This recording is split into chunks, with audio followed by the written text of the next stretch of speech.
नमस्कार। आज हम पुनः बात करेंगे अनुवांशिक रोगों की। अनुवांशिक रोग हम पहले भी पढ़ चुके हैं कि वो रोग जो माता पिता से संतानों में जाते हैं वो रोग अनुवांशिक रोग कहलाते हैं। इनके कारक गुणसूत्र में उपस्थित होते हैं और ये पीढ़ी दर पीढ़ी संचरित होते रहते हैं। इन्हीं की वंशागति का अध्ययन हम करेंगे। ये अचानक से कोई आपको सीनरी में नहीं दिखा रहा हूं, आपको एक अनुवांशिक रोग के बारे में ही बता रहा हूं। आप देखिए, जो पहला चित्र दिखाई दे रहा है वही नॉर्मल चित्र है।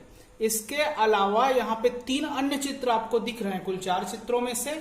तो कुछ लोगों को जो हमारा पहला नॉर्मल चित्र है वह किन्हीं को इस चित्र के समान, सेकंड चित्र के समान, तो किन्हीं को थर्ड चित्र के समान, तो किन्हीं को चौथे चित्र के समान दिखाई देता है। ये एक अनुवांशिक रोग के कारण होता है।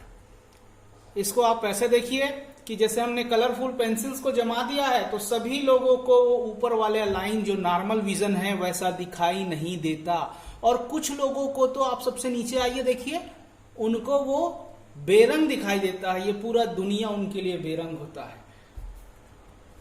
ये जो समस्या हमने देखा, इस रोग को ही वर्णांधता कहते हैं। वर्ण का अंधता अर्थात रंगों को पहचानने की क्षमता नहीं पाई जाती। वर्णांधता का जो रोगी होता है वो रंगों में भेद नहीं कर सकता। सबसे सामान्य जो वर्णांधता है वो लाल हरा वर्णांधता है। ये सबसे अधिक पाया जाता है। लाल हरा वर्णांधता में रोगी को लाल तथा हरा में भेद नहीं कर पाता। उसको लाल रंग और हरा रंग दोनों मिलते जुलते दिखाई देते हैं। या तो उसको दोनों रंग लाल दिखाई देंगे तब उसको हरा वर्णांधता कहते हैं, डिक्टोरोमिया। और जब उसको दोनों रंग हरा दिखाई देते हैं तो उसको हम लाल वर्णांधता, प्रोटोनोपिया के नाम से जानते हैं। देखिए, दुनिया में जितने भी लोग हैं उनमें से 92% लोग जो होते हैं वो नॉर्मल विजन वाले होते हैं। उनका ही दृष्टि क्या होता है, सामान्य होता है। शेष 8% लोगों में अलग अलग प्रकार के, कई प्रकार के रंग वर्णांधता पाए जाते हैं। तो आप देखिए 2.7% जो है वो लाल हरा वर्णांधता से ही संबंधित है। बाकी वर्णांधता जो है अलग अलग प्रकार के वो कम होते हैं दुनिया में, पर ये पाए जरूर जाते हैं। देखिए, इसमें हमने यहाँ पे 4 प्रकार के अन्य वर्णांधता से संबंधित जो है इमेज आप लोगों को दिखाया है। इस इमेज के माध्यम से आप समझ सकते हो कि कुछ लोगों की दुनिया कितनी बेरंग होती है, और इसका कारण उनके जिन में ही होता है। वर्णांधता का जो कारक जिन है वो अप्रभावी होता है और उसको हम स्मॉल सी के द्वारा व्यक्त करते हैं, जो मनुष्य के लिंग गुणसूत्र X गुणसूत्र में पाया जाता है। इसका जो सामान्य एलील कैपिटल C होता है वह अकेले रहने पर या फिर दोनों X में होने पर वर्णांधता अपना असर नहीं दिखा पाता। महिलाओं में चूंकि 2 X गुणसूत्र होते हैं, यदि एक पर स्मॉल c हो और दूसरे पर कैपिटल C हो तो वर्णांधता प्रकट नहीं होगा, वो महिला केवल वाहक महिला होगी। और यदि दोनों लिंग गुणसूत्र X में स्मॉल c हो तो वो महिला क्या रहेगी, वर्णांधता का रोगग्रस्त रहेगी। पुरुषों में केवल एक ही X गुणसूत्र होता है और दूसरा क्या होता है, Y गुणसूत्र। Y गुणसूत्र में कैपिटल C नहीं पाया जाता। इस कारण से पुरुष में केवल एक ही X में यदि स्मॉल c हो तो वर्णांधता प्रकट होगा।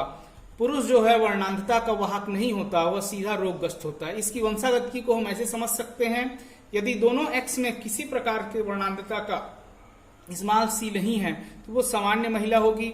यदि एक X में वर्णांधता का कारक स्मॉल जिन है तो वाहक महिला रहेगी, और दोनों X में होने पर ही वो वर्णांध महिला होगी। पुरुषों के लिए हम बात करें तो पुरुषों में यदि जिन नहीं है तो वो सामान्य पुरुष होगा, और यदि जिन है तो वर्णांध पुरुष होगा। इनमें वाहक वाली बात नहीं होती, कारण आपको समझाया जा चुका है। अब देखिए, इसकी वंशागति को हम आगे देखें। वर्णांध पुरुष और सामान्य महिला।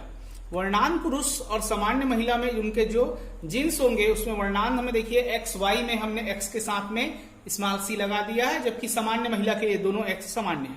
इनके युग्मक जब बनेंगे तो पुरुषों में जो युग्मक रहेगा वो एक्स जो है वह जींस को साथ लेके चलेगा, वाई जो है नॉर्मल रहेगा, और महिलाएं के दोनों का नॉर्मल ही रहेगा, दोनों युग्मक। इनकी जो संतान होगी उसमें दोनों पुत्रियां वाहक रहेंगी, सभी पुत्रियां वाहक रहेंगी, और सभी पुत्र क्या रहेंगे, सामान्य रहेंगे। इस प्रकार वर्णांध पुरुष और सामान्य महिला की वंशागत की होगी। इसको आप अच्छे से नोट कर लीजिए, परीक्षा में आने वाला है, टॉपिक है। इसके बाद हम आगे बढ़े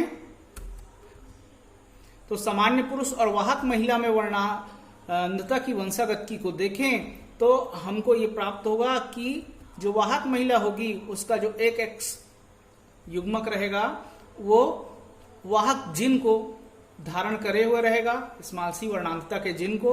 तो अब वह जो एक्स है वो पुत्र में भी जा सकता है और पुत्री में भी जा सकता है वाला एक्स, तो उससे जो पुत्री होगी वो 50% पुत्री वाहक पुत्री होगी और 50% पुत्री सामान्य पुत्री होगी।